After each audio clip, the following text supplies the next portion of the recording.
Bonjour et bienvenue sur ce plateau Tech Culture que vous connaissez maintenant très bien, parfaitement tous et toutes. Merci de nous suivre sur ce plateau et de votre fidélité. On reçoit notre nouvelle invitée aujourd'hui. C'est une femme avec nous de nouveau, Sonia Lauter. Bonjour Sonia. Bonjour. Merci de votre présence. Vous êtes la cofondatrice et présidente de Trizy. Et je présente un peu brièvement, avant que vous nous en parliez en détail, pourquoi vous avez fondé Trizy. C'est de par votre activité de conseil frustrante, comme vous le dites vous-même, sur les aspects documentaires, qu'est née l'idée de Trizy. Alors, qu'est-ce que vous proposez sur ce Trizy?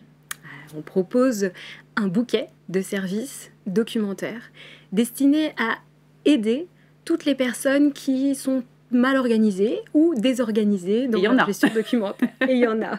Lorsque j'étais notaire, c'était mon activité de conseil, j'ai beaucoup travaillé avec des clients professionnels ou particuliers qui effectivement avaient un rapport un peu conflictuel avec la gestion de leur documentation, qu'elle soit privée ou d'affaires. Du coup, l'idée est venue de mettre à leur disposition une solution qui serait juste utile, qui serait juste bien conçue, facile à utiliser, et qui serait là pour les décharger de tout ce qui est gestion documentaire au quotidien.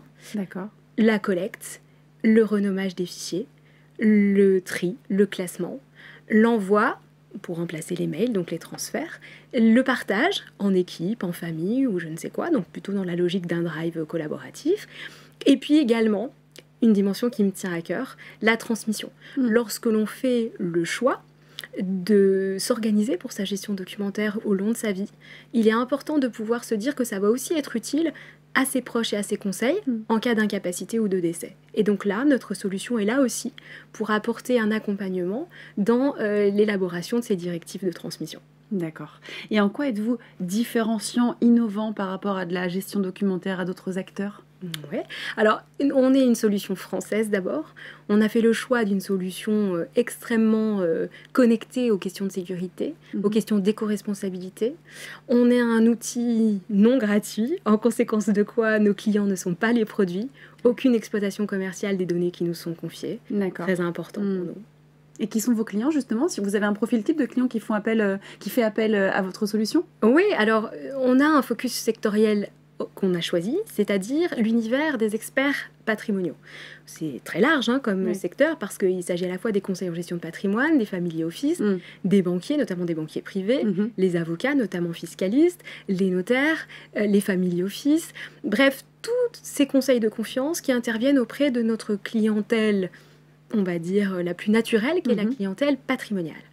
Néanmoins, on est aussi choisi et utilisé, on en est très fiers, dans un secteur beaucoup plus B2B, par certains employeurs, par certains réseaux de franchise, par certains véritables professionnels qui, eux, ne veulent pas nous utiliser avec leurs clients, mais qui veulent nous utiliser pour eux-mêmes dans une logique d'amélioration et d'harmonisation de leur gestion documentaire. Parfait. Alors moi, il y a un point aussi qui m'intéresse, c'est que côté pédagogie et gamification, vous dites que pour aider l'utilisateur, vous l'aidez à réduire son impact carbone numérique. Comment vous proposez? Qu'est-ce que vous faites dans ce sens? Alors c'est vrai qu'on est sur un secteur qui n'est pas forcément le secteur préféré de nos utilisateurs, au sens où la gestion documentaire, c'est pas quelque chose de divertissant. Oui. Et du coup, on a fait le choix, nous, d'aborder les choses de manière un petit peu différente, en disant, voilà, prenez conscience qu'en utilisant un outil comme le nôtre, vous allez pouvoir améliorer votre impact carbone, parce que nous, on les aide à ça. On leur fait prendre conscience d'abord de l'impact carbone de leur archivage, et puis on les accompagne pour essayer d'améliorer tout ça. Donc c'est notre positionnement, notamment on essaye de faire une solution facile à utiliser, ergonomique et effectivement un petit peu gamifiée et un petit peu tournée vers l'éco-responsabilité, c'est important pour nous. Bon très bien, merci Sonia, on passe maintenant à la question sans filtre, c'est parti. Et pourquoi payer? Parce que vous avez dit forcément, votre solution est payante, on le répète, pourquoi payer un service comme celui de Trizy alors qu'il existe bien un peu partout des services gratuits qui, je dirais, entre guillemets, font le job? Oui, alors, c'est une question qu'on me pose souvent.